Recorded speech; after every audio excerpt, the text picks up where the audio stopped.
Hi! In front of me is Samsung Galaxy F34 and today I would like to show you how you can block app notifications.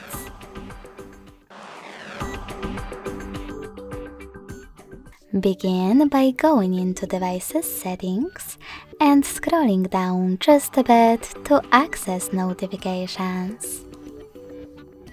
Following that, select App Notifications at the top, click on All and tap on the best option for you.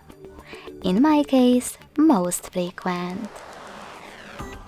Then tap on the blue sweater next to one of your apps from which you want to block notifications.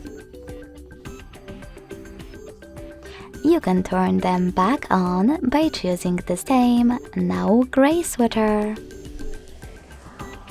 If you wish to, you can also just click on one of your apps available on the left and manage all notifications from here.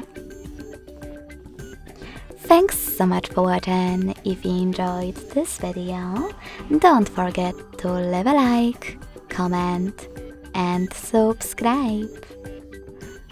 Bye!